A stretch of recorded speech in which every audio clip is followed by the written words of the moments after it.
Welcome in to The Scoop, the world's #1 UNC football recruiting podcast, presented to you by Johnny T-Shirt and Blue Shark Vodka. All right, welcome into The Scoop. I'm your host, Ross Martin, joined as always by Don Callahan. This podcast is presented to you by Johnny T-Shirt on Franklin Street and online at johnnyt-shirt.com, and Blue Shark Vodka, the smoothest vodka in the world. Remember to rate, review, and subscribe to Inside Carolina Podcasts wherever you get your podcasts, and subscribe to our YouTube page to watch us live on video and get all the alerts for live podcasts that we do. We're doing 6 a week now, and many of them are live, so check that out. Don, what's going on, buddy? Lots going on. When's the last time we recorded a scoop? 3 weeks. Has it been just 3 weeks? Yeah, well, since then we got jumped by the coast to coast because it's National Signing Day for basketball. Gotcha. Well, Phillies made it to World Series. Got whooped. And just as I was believing in them, they lost. Well, they started the series strong, and then the bats went to sleep, and they just So what's going on? What's going on with your shirt situation here? Oh, good. Like undershirt? No, you got an undershirt all. Yeah, collars all messed up. Well, I literally just jumped out of the shower, threw some clothes on, and only to sit here and have to wait for Ross, who was running behind. That's why I texted you. I was like, "Is this the time?" And you're like, "Yeah." I'm like, "All right." Well then, but anyway. Yeah. Well, I had to do other stuff. I had to send in the newsletter. All right, we have a massive show. I mean, what's going on with Ross? I need to know this. I mean, I know you've been. Is it just been work stuff? Yeah. I mean, basketball season's kicking off now. I'm not really into basketball yet. But okay. Man, look, 9-1 Tar Heels. It's pretty fun, pretty cool. Drake May is he makes it pretty fun to watch. So yes, Tar Heel season has been surprisingly incredible, and big one against Georgia Tech, and then NC State, and then ACC championship game, which I'm pumped to cover. Is the Georgia Tech a big one? Because UNC can lose it and it doesn't even matter. Well, I think every game's big now because of Drake May's Heisman chances. I don't know. It'd be cool. It's cool to go undefeated. Yeah, no, I know. You want to have the best record. I just it's one of those games that I feel like it's like UNC obviously wants to win. I'm not trying to say they should lose or just roll over or rest all their stars or anything like that. I'm just saying everyone always uses that term big game, and I feel like this is Georgia Tech doesn't have a coach. They've won. They beat Pitt. They beat Duke. Yeah. I think in order for Drake May to win the Heisman and to have an outside chance of making the college football playoff, you got to win every game and win them big now. Yeah. All right, let's get into it. Couple things we're gonna go through. I'll just lay out the show here. Decommitment from Rico Walker, which was one of the biggest commits UNC had in the 2023 class. Was this Saturday? Friday night, 10 o'clock. He tweeted it, and then deleted the tweet. I'll let you lay out the show. We'll get into it. We're going to talk about Rico Walker. I'm sure a lot of people are interested in kind of the inside scoop on that. We're then going to go through what remains for UNC's 2023 class. They currently have 19 commitments, and they have 5 remaining kind of targets out there that they're actively recruiting. So we'll go through those 5 briefly. And then we are going to, I think there's some other guys interesting to talk about. Kavion Keys, Joshua Horton, some guys that, are looking elsewhere as well. And then we'll get into some team talk. Don's gonna have some questions for me about the UNC football team in the 2022 season. And then we'll get out of here. Sound good? I struggle with the year thing too. I'm always, usually someone catches it or Ben catches it in my stories. I don't know. I guess because I feel like the years just fly by so quickly. It's going to be 2023 soon, like really soon. And I have another question after the team stuff. I have a related question to you. A suggestion from Ben Sherman. Oh, God. A topic idea from Ben Sherman. He just messaged me about it. Oh, boy. Well, we also, did you mention we're going to get into holiday talk at the end? Yes, that's what you said. We don't have time. I just want to know. I mean, if Ross needs a place to crash, spend the holidays. There you go. My door is open. All right, let's get into it. My man tower is open for Ross. That's right. I need to get over there. All right, Rico Walker, Don. He committed to UNC. You went to the commitment. It was June 24th. No, sorry. July 18th, committed to Tar Heels, decommits November 11th on Mm-hmm. Veterans Day. What happened? Um, As much as you can tell us. I'm sure there's some yeah, things you can't yeah. tell us. Well, I think the main thing is I don't want to. I mean, a lot of this stuff is kind of out there, but don't want to I don't know. I guess disparage the kid too much. Got there's some off-field issues with him. Suspensions at school, sort of thing. A lot of this stuff is out there on the message boards, and you know, it just was a situation where you and they mutually agreed it was best for both parties to kind of go in separate directions. Now, how it went down, from my understanding, he was supposed to make some sort of announcement this week, but surprisingly just sent out a tweet on Friday night at 10 o'clock. Quickly, well, maybe like after 5 minutes or so, deleted the tweet.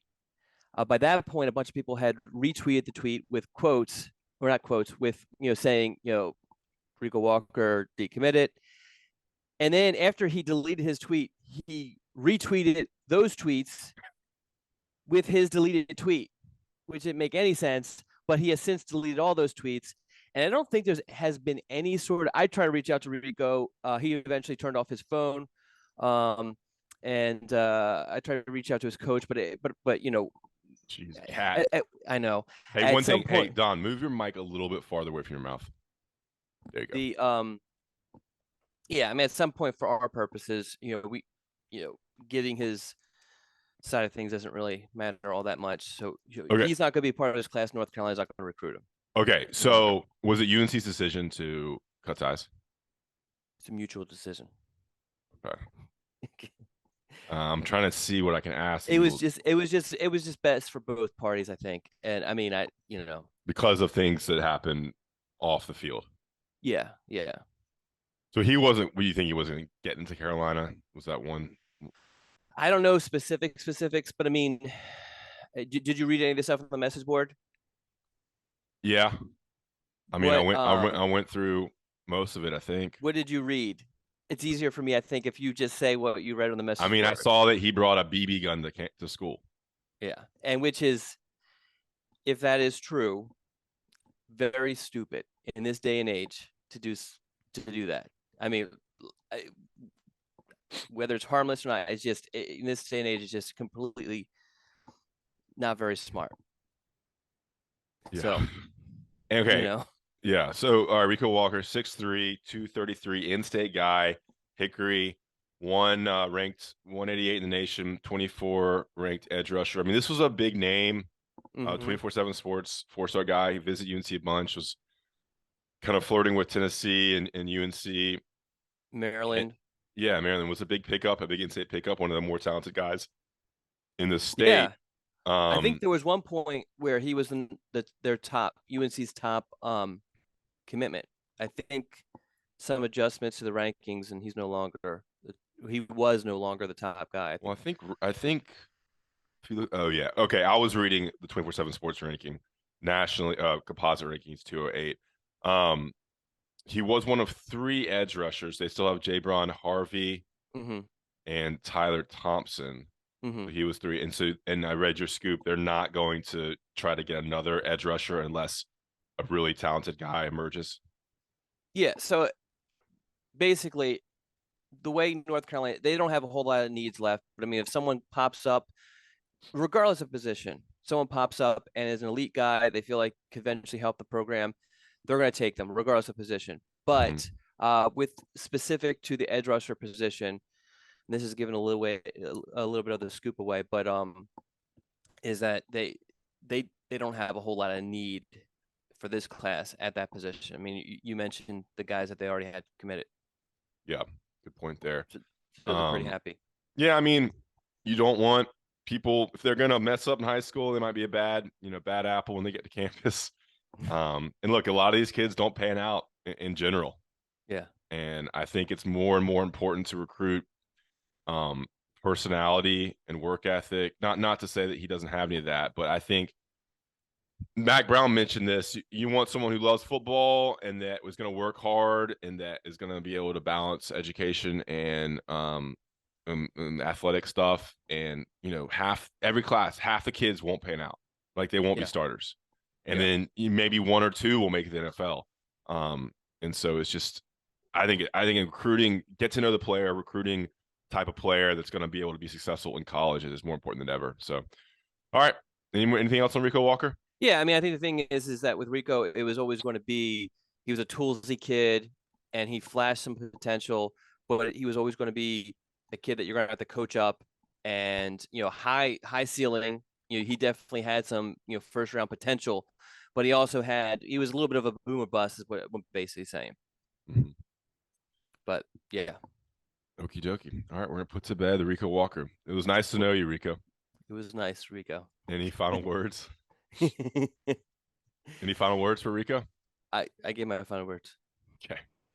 All right. Let's go ahead and get the ad reads out of the way here. Of course, the scoop and all of Inside Carolina's podcast is brought to you by Johnny T-Shirt and JohnnyT-shirt.com. I've been rocking the crew neck sweatshirts. It's that time of the year. Get your hooded sweatshirts, crew neck sweatshirts, anything you need from Johnny T-Shirt and JohnnyT-shirt.com, online and on Franklin Street, JohnnyT-shirt.com. Remember, all Inside Carolina subscribers get 10% off their discount, their order with the promo code found on the premium football and basketball message board. So one of the perks of being an Inside Carolina subscriber, I'm assuming most people listen to this do subscribe because this is the hardcore podcast. This is not for the casual fan. So we appreciate y'all support Johnny T-shirt, support local, support independent companies like us, and support JohnnyT-shirt.com. And of course, Blue Shark Vodka, the sponsor of Calling the Shots, which has been going great this year. We appreciate their support. Connor Barth and all the guys over at Blue Shark Vodka. They're blowing up in Wrightsville Beach, available in all 100 counties. Check them out. You ready for my holiday cocktail? Holiday punch, Don? Yeah, I'm ready. All right. Blue Shark Vodka, Okay. cranberry juice, Okay. ginger ale, Okay. ice cubes, and then sliced oranges, sliced horizontally, and then drop in some cranberries. And it's like a little punch. Okay. It's good for Thanksgiving because it's got the orange, got the red, and it's good for Christmas as well. So Blue Shark Vodka Holiday Punch, check them out. Tell them Inside Carolina sent you. If you're making that cocktail or using Blue Shark Vodka, tweet at me. I'll retweet you. We appreciate their support. The smoothest vodka in the world, Blue Shark Vodka. National ads real quick. We'll get back with more of the Scoop podcast. All right, we're back. Don, how's it going? It's going great. All right, let's keep moving here.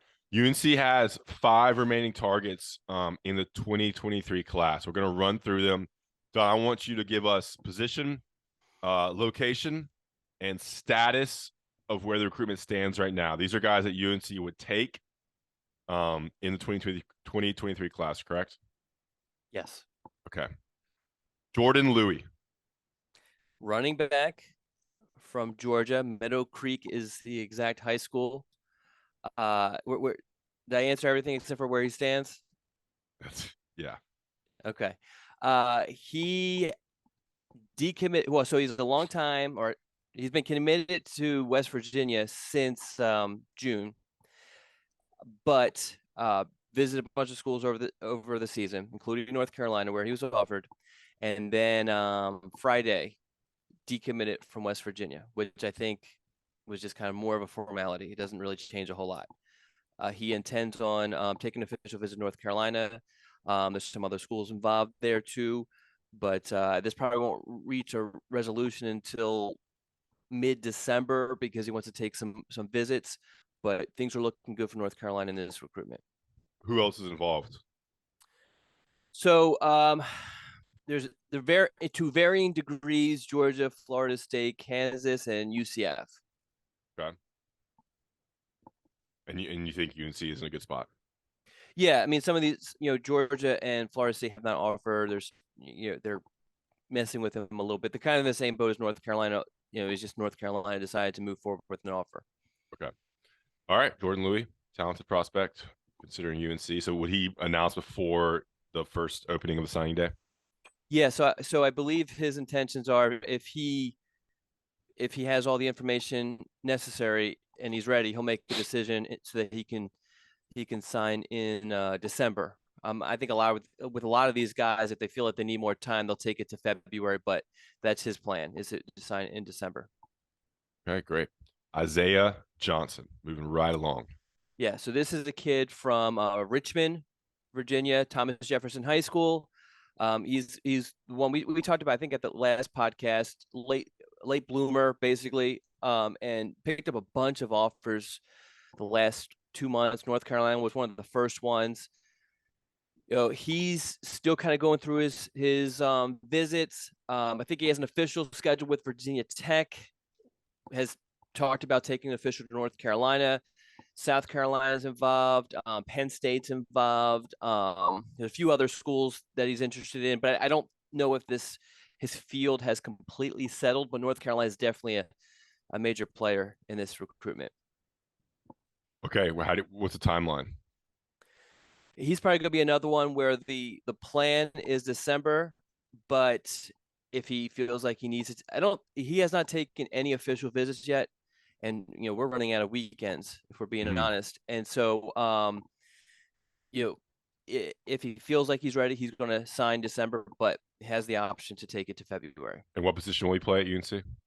So he's being recruited as an athlete, and he's played so obviously everyone, well, if you follow this closely, North Carolina is the one remaining need is DB, but he's played DB last couple of years, but it was at wide receiver and as a returner that schools, including North Carolina, really started to take notice of him.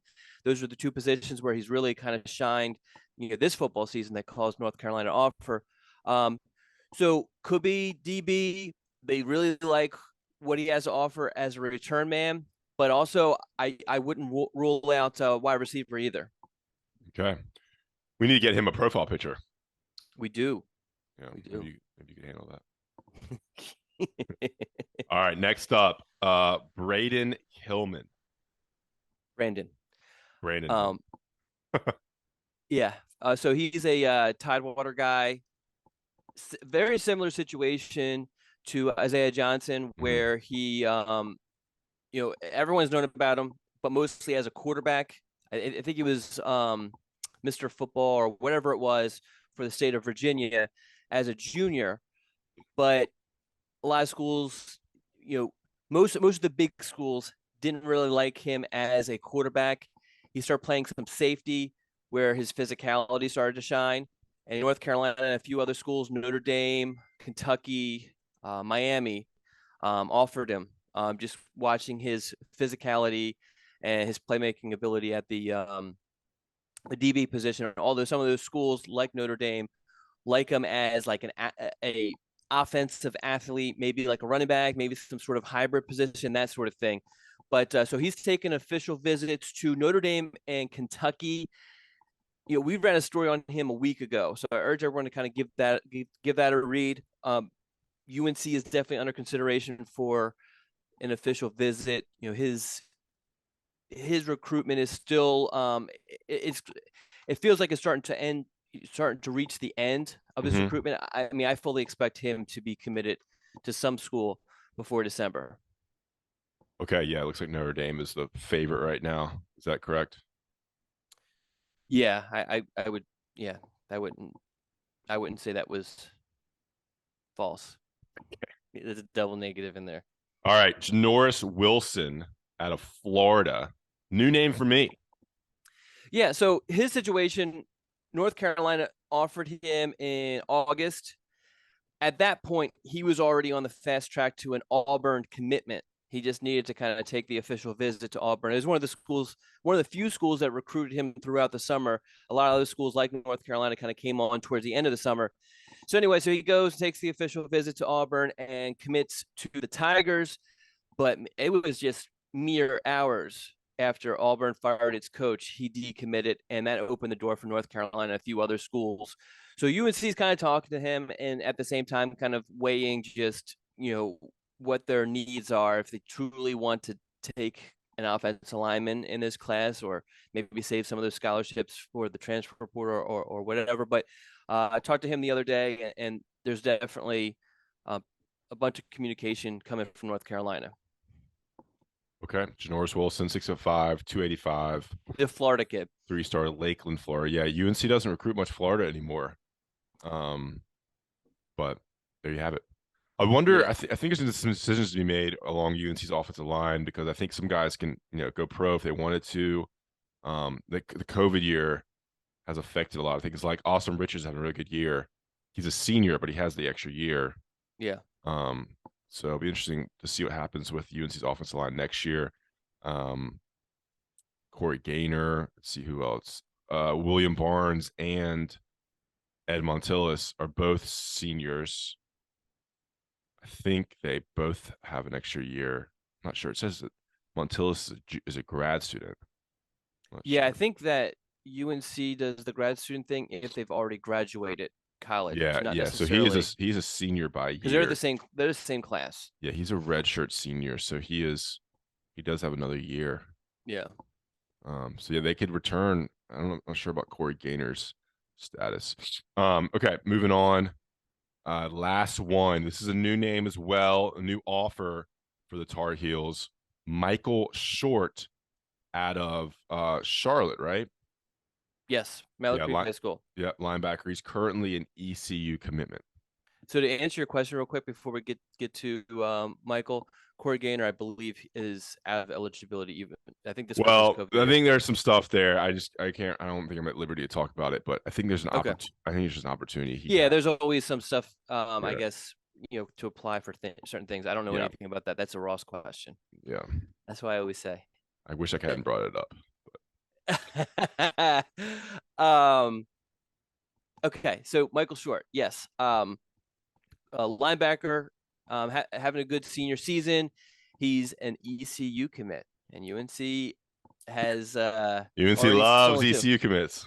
UNC is already well. The thing is when you have a need, I think some fans, I don't know what they expect, but it sounds like they I think you just shake the 4-star tree, and a 4-star falls down. Or you try to poach someone from like Alabama, which is not going to happen. So typically in recruiting, there's plenty of other situations, but you usually kind of go down the food chain, and you have to go to someone. ECU, great spot to go. Mike Houston, I think, has done a good job of Great spot to some... go. I mean, well, late in the process. Yeah. We talked about this a little bit off the air. I mean, ECU is not having a bad year, but anyway. Yeah. So we ran a story on him earlier in the week, so check that out. But definitely is interested in at least visiting North Carolina. Some things need to be worked out. I hope to have a little bit more on that later on in the week. But yeah, I mean, it's really for him. Missouri actually offered him also on Friday. North Carolina just offered this past Friday, but Missouri also offered him. But that's distance-wise, he's not going to entertain that opportunity. So it's really down to North Carolina and East Carolina. So we'll see who wins the third round. Yeah, UNC is becoming East Carolina West. 6'3", 220, so great frame. So I think a lot of people were wondering, and I know you mentioned this in your scoop, that this is not backup for Kavion Keys, is it? No. So why are they adding? Why would they want to add another linebacker? So let me. I can actually pull you into this conversation a little bit. So Mac Brown mentioned, I guess, a few weeks ago for the bye week that they were doing some conversations with the players, kind of get their mindset. Mm-hmm. What was? I mean, just what did Mac basically say? I guess express to you guys what the plan was to kind of get from those players. I mean, nothing. I don't really remember anything coming out of it in particular that stood out. I think in the bye week they had that conversation about, I think it's for players who aren't playing a lot.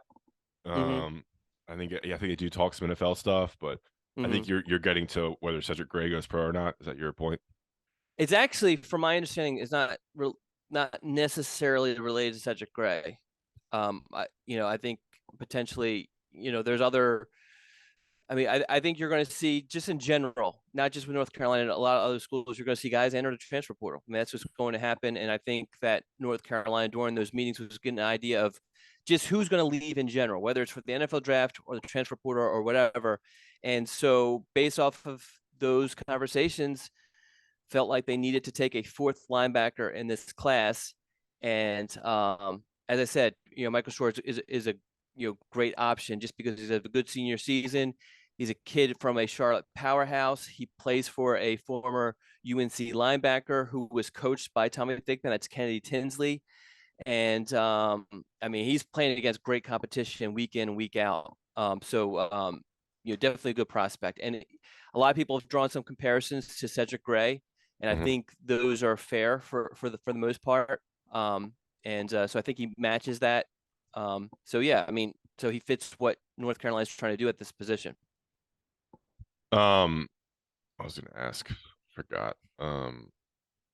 It brought up.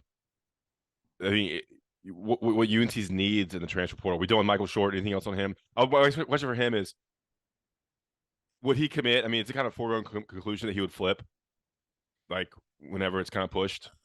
Yeah, I mean, I think he had an interesting quote that when in my story I read earlier. So I'm gonna kind of push to that. Just read that. I think most kids, if you're faced with the ECU and UNC offer, most kids are going to make the same decision. But I think a lot of kids, when you've been committed to a school for a long time, you develop relationships, you develop loyalties, you develop respect. And so I think you're going to want to not just completely jump ship, no pun intended. I think you want to kind of, do your due diligence. He has visited North Carolina for a junior day, but that was back, I think, in January. So I think visiting is obviously important. I know that that's what I would want to do, and so I think he's gonna kind of run through the process a little bit and then just kind of go from there. All right, let's talk transfer portal a second. Do you Okay. know have you heard any buzz or anything about who UNC's going to pursue? Because like you said, UNC's going to lose some players at transfer portal. They're going to need to add some players too. And well, I'm not reporting that. I'm just saying, statistically speaking, the expectation should be there. Players that aren't playing as much might want to leave. You got a busy running back room. You got wide receivers that aren't playing as much. You've got defensive linemen, linebackers who aren't. I mean, I don't know. And then I'm losing my train of thought a lot. And then you would think they'd like to add some players. Like I think safety. We talk about this on the beat. That safety, they need an impact player at safety. They could use a star edge rusher potentially. Because Noah Taylor's gone, obviously they're losing a Rico Walker. Like there's some spots where they could really improve the talent, like they did last season with Corey Gaynor and Noah Taylor and Spencer Rowland. So I'm wondering if you heard anything in terms of what they're going to pursue if needed. Yeah, so nothing solid, like a specific target sort of thing. And I think some of that is, technically guys can't enter the portal until, what is it? Like it's still a few weeks away. Yeah, and so this is new. This is a new new rule. Period. But it opens in December, closes at some point, then opens again after spring practice, like in May. Yes, correct. But what we have seen is guys kind of almost like commit to entering the transfer portal, which is a little strange. And I guess you don't want to say, okay, we're going to pursue this kid and this kid have a change of heart and not enter the portal. But and you're probably going to have a lot more options, once guys are technically allowed to enter the portal. But it's going to be interesting because I think the majority of the guys North Carolina has taken out of the portal recently have been graduate students, guys who have actually graduated college. They've found a lot more success in getting those sort of kids to transfer in. A few of the exceptions were the two Ohio State guys, but both of those were great students. So I'm really interested to see just how if North Carolina is able to kind of get through some of those obstacles, which has proven to be difficult the past couple of years with recruiting certain kids.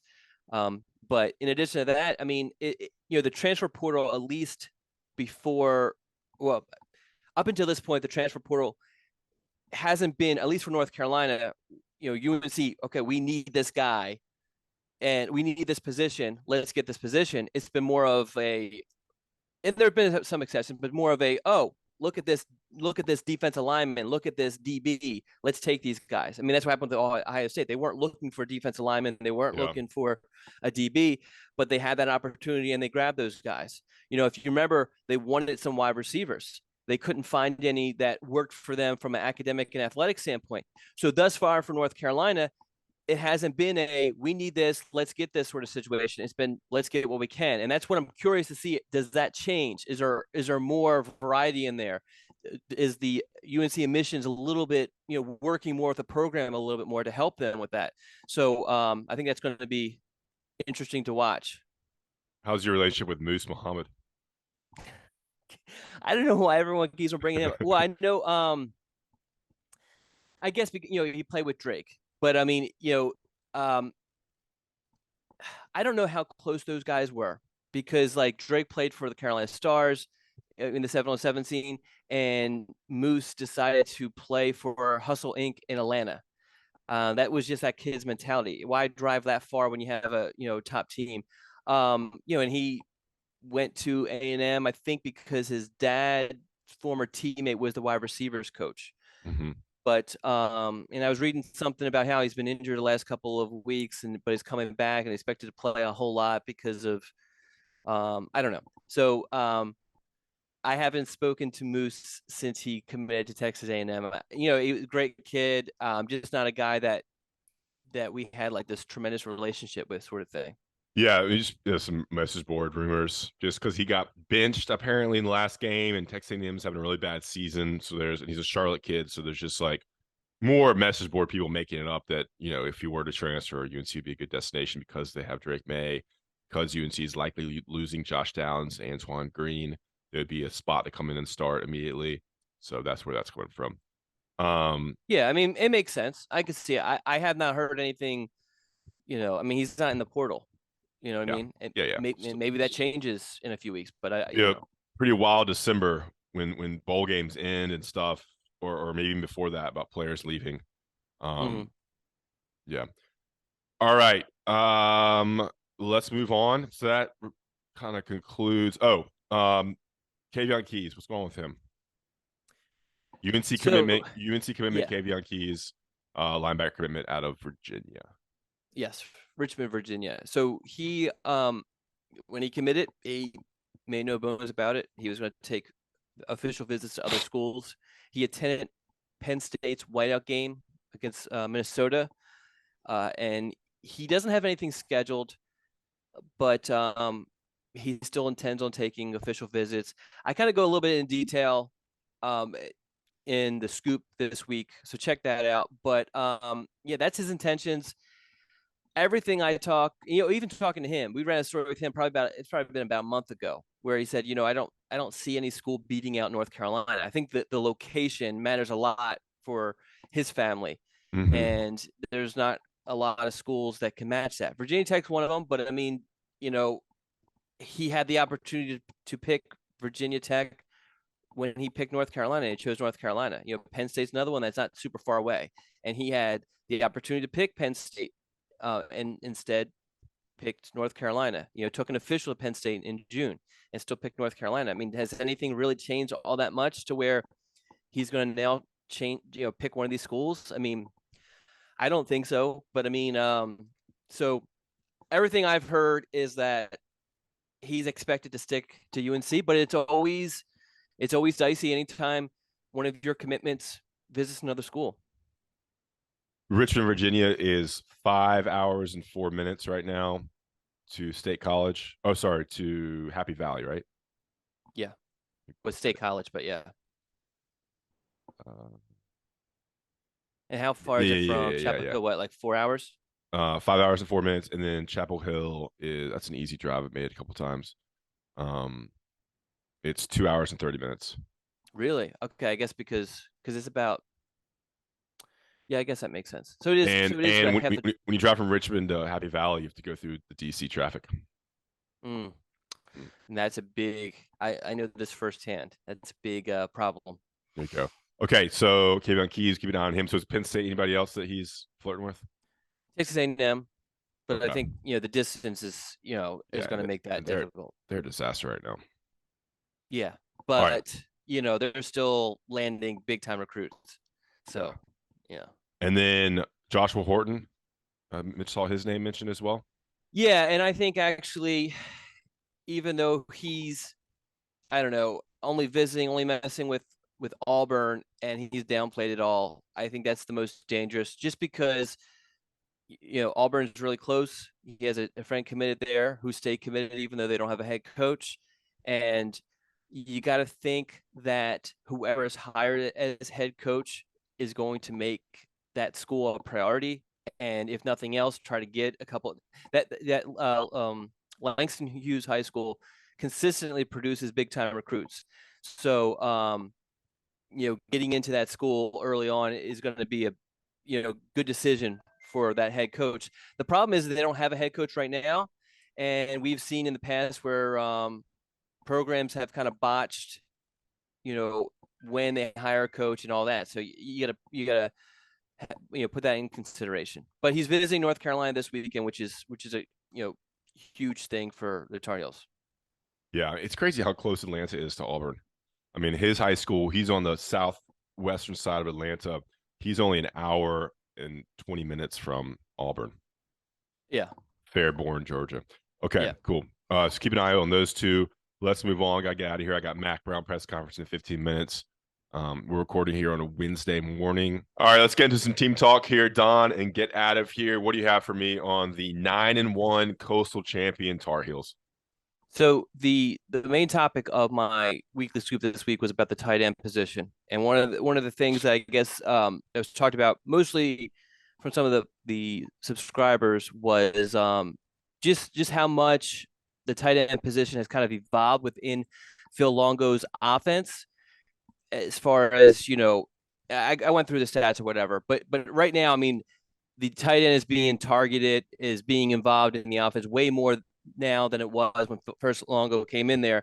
And so it was kind of a chicken and egg thing. Was it a matter, so I want to get your opinion on, was it a matter of early on they didn't have the tight ends, or do you think it's more of, John Lilly comes in and says, hey, let's use these tight ends? I think Bryson Nesbitt brings a little bit something different. I think they're very confident in Kamar Morales, John Copenhaver, and Bryson Nesbitt. And maybe it's just an evolution of Longo being more comfortable as a play caller, where figuring out different ways to use them.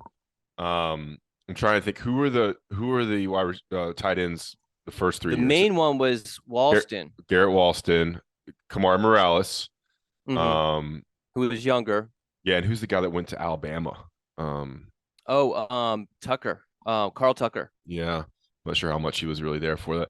So I don't know. I think it's an evolution of Longo becoming a better play caller. And I think Bryson Nesbitt adds something that they didn't have in any of them. I mean, he is a matchup nightmare, wide receiver speed, huge catch radius. And then Morales is very, very solid. And Copenhaver, I don't know if you saw this coming, but he gets about 2 or 3 catches a game for 20, 40 yards. It seems like every catch he makes is like 15 plus.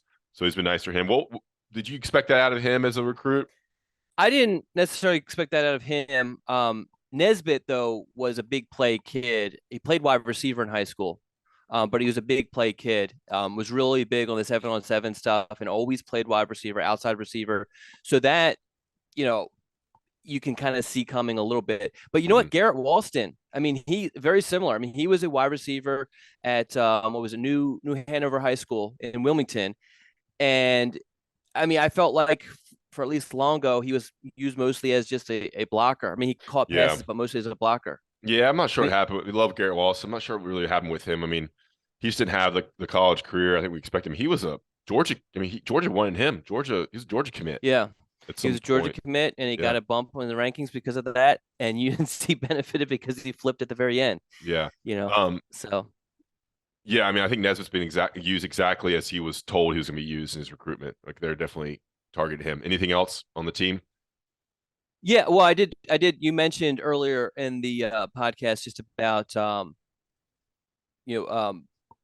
Drake May's Heisman chances, and then also the UNC chances for potentially playing in the playoff. What do you, if you had to kind of handicap it, where would you put the chances for either of those items to happen? Well, I think college football playoffs gonna be tough. They're 13. They're behind, USC. They're behind. Obviously, they have to win out. Behind USC, behind TCU. A lot of things are gonna have to happen in front of them for it to happen. I mean, they are behind two lost teams. Tennessee is ahead of them. Oh, another one lost team. So Greg breaks it down pretty well in an article on Inside Carolina. But I think a lot of teams ahead of them are gonna have to lose. Like if TCU wins out, they're gonna get in ahead of UNC. I think Tennessee has a chance to get in, even if they don't make the Yeah. SEC championship game, they won't make it. Um, but I think Drake has a pretty good chance now to get invited to New York. I think Okay. his main competition is CJ Stroud. Mm-hmm. Because that kind of he's on like the best team, he's the high profile, high state quarterback. But man, he's getting a lot of buzz. You're seeing it more nationally now. He's so consistent every game. I think he's had 290 plus yards in every game, which is pretty Mm-hmm. incredible. Touchdown, at least one touchdown or more in every game. So it's unbelievable. Let me ask you the question that Ben asked me, okay? Okay. Said, if you're short on topics, it'd be interesting to get Don to detail what he saw from Downs and May in high school as prospects. I know we've touched on this a little bit. Let's go to Downs because I think in a previous podcast we did talk about Drake May. One Mm-hmm. thing I always bring up is your comment about Drake May always being he was very accurate in high school. That was the big thing that stood out, right?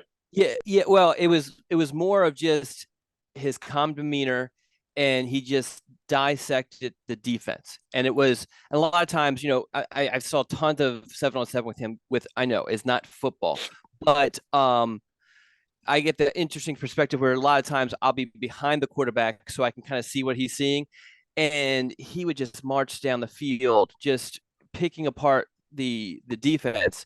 The other thing which kind of stood out to me the one time was I at the one I can't remember which one it was, and I told Gavin Blackwell, he was on the same 7-on-7 team, and I said, "Hey, I need a photo of you." He looked at Drake, did something, said something. It wasn't like like actual words. It was like movements, whatever. And Drake said, "Okay." And literally, Drake threw a bomb to him, and Gavin caught the ball. And these are competitive 7-on-7s where the opponents are legit opponents. And it just was amazing that Drake basically was like, "Okay, I'm going to complete a pass to Gavin, and that's it." And he was able to do that. But as far as Downs, I mean, Yeah, I yeah. said, So what do you see from good. Downs as a high school prospect? And because he's one of the best receivers in the country right now Yeah, so he was the most polished receiver I've ever seen in person coming out of high school. And a lot of that is, in you terms of know, everybody or just UNC commitments. it's anybody that I've seen in person, Okay. any receiver I've seen in person. Now, I don't travel nationally, it's all regionally, but I do go into Georgia and see these guys. And he was just so nuanced in knowing what to do with everything, constantly getting open. Um, you know, he knew the position inside and out. His dad's a college coach. You look at what type of player his brother has developed into. So clearly, it's kind of that household is like a football factory, and that's all they Mhm. focus on. I mean, he's just one of those guys that just was kind of groomed to be an NFL receiver from probably the time he started walking. And even though if you think about, I mean, he's definitely undersized as far as height wise, but it just doesn't matter because he worked on his speed. He was one of the fastest guys. He would always be, one of the fastest guys in the combines I would go to. But he was just dominating on the 1-on-1s and the 7-on-7s, and he played for Hustle Inc., which is one of the top 7-on-7s teams. So yeah, I mean, because at that time when he enrolled in North Carolina, they had the three receivers that were pretty much set with Diami, going blank now, Daz Newsome, Daz Newsome, and then I can't remember the other.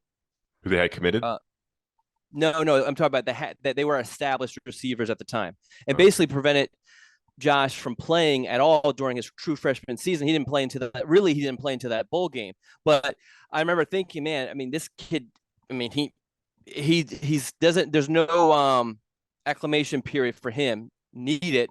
It was just an opportunity, and he didn't have that opportunity to the bowl game. But he was as ready as anyone coming out of high school, ready to play. We saw it in the bowl game, and obviously we saw it when he got his opportunity to shine the following season. And and we're seeing just this. I mean, the last game was so incredibly impressive. It's almost unfair just how open he's able to get.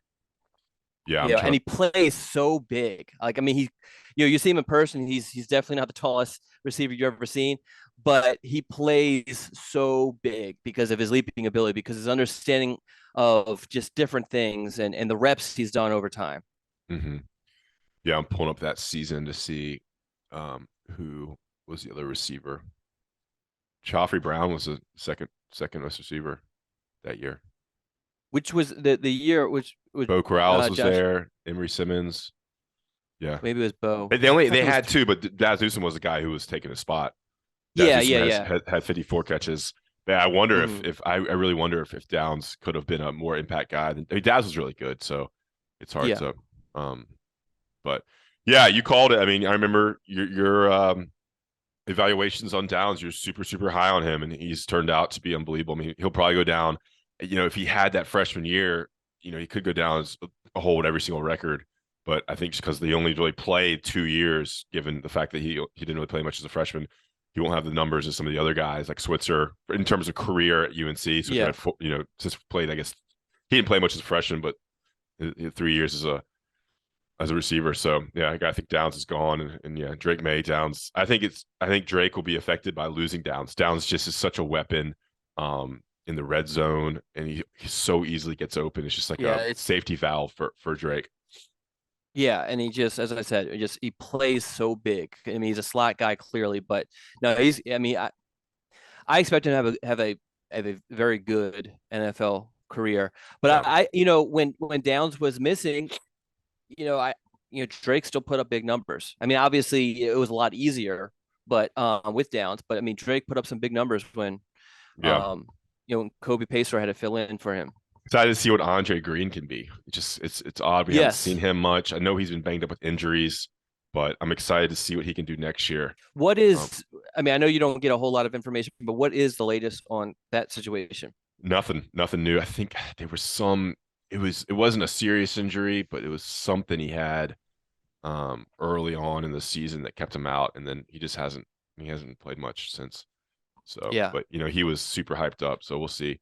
Because I think next year I think they could get a transfer, but you have Kobe Paysauer, you have JJ Jones, and then you Mm-hmm. have who's the freshman from Virginia?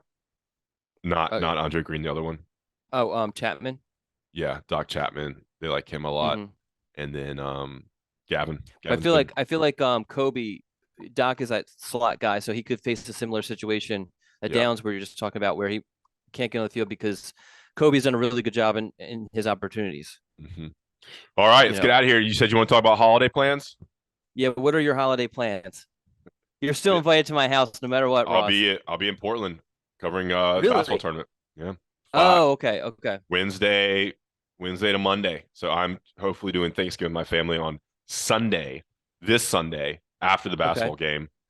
Um, and then we'll be in Portland Wednesday for 5 nights. It's a crazy long trip across the country. What about Christmas?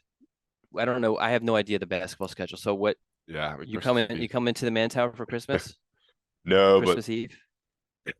I'll be in Greensboro probably. Always do Christmas in Greensboro. What about you? So I kidnapped my dad. Mm-hmm. So I missed the Pitt game. This is my first home UNC game that I was allowed to go to because remember we had the COVID stuff. I wasn't allowed to go to some of those games. But in like something like 15 years because my sister got married that weekend and we drove up there and I figured I wasn't going to leave without anything. So I grabbed him and brought him down here. My mom's actually supposed to come and join him tomorrow, actually. So they both will be in town. She has to work. He's retired, yada, yada. Um, so Your he's been sister just got here. married? My sister just got married. Congratulations. How old is she? She is 2 years younger than me. So like 39, Nice. 38, 39. How was the Yeah. wedding? How was it? Yeah. It was great. Where was It where was was it? great. It was in this like little like Italian hall sort of thing. It's always good for Like those what because I like mean, what especially what city? Like what Oh, area? Philadelphia. Yeah, outside of Philadelphia. Okay. Some Italian hall. Philadelphia. Yeah. I would be Well, I love to thought you see wanted the the whole. setting. I love to see the whole Callahan clan together. Yeah, and that's kind of, well, there's a lot of people who couldn't make it. We're kind of spread out so much, but it was good to. I don't get to see a lot of my family members too much, so it was good to kind of see them. But yeah, so Ken and my dad, they're both going to be here, and then my neighbors across the street are going to come also for Thanksgiving. Christmas, I have no idea what we're doing yet. So your dad's with you through Thanksgiving. Long stay. Yeah, yeah, yeah. Does he sleep in that room that I slept in? He does. He sleeps in the guest bedroom. Yes. Yeah. So yeah, I mean it's cool, we just hang out. Just dudes being guys or guys being dudes, whatever you're saying let's is. get an update on the fridge. I think a lot of our loyal listeners have been concerned about the fridge. Did you see that Whirlpool responded to me on Twitter? No. But they're not. Yeah, they did, but they're not. I don't think they're gonna do squat. But so we just purchased a new one. I just was like, screw this. How much? So How much? it was like over 2,000. Jeez. So I mean, I guess because we liked the old one we didn't want to downgrade from what we had before, and the old one had 2 ice makers in it. My wife wanted that too, still and all that. So yeah, but no, we got the fridge. It's been delivered, and that even was delayed. And this is a completely different company or whatever, but that was delayed a week. But no. So how long did you go? How long did you go without a working big fridge? It was at least 2 months, probably more. God. Yeah, that is crazy for a family of 4. Yeah, we did have the fridge up in the 3rd floor, but yeah, I mean that's it was a huge. The fridge on the fridge on the 3rd floor it's a dorm. It's a college dorm fridge. Yeah, but I've been impressed by how much space it actually has. We were able to really pack that thing up. So. Okay. Yeah. All right. Good podcast. Great podcast. Yeah, we got to think of some more topics here as signing day comes around. There's just not much drama with this class. I guess there's 5 more targets out there. A decommitment was good to talk about. We'll go from there. All right. All right. Sounds good. All right, guys. Thanks for listening. Shout out to Blue Shark Vodka and Johnny T-Shirt. Remember to rate, review, and subscribe. Keep subscribing to the YouTube to watch the videos, and keep listening to Second Island Podcast. We appreciate it.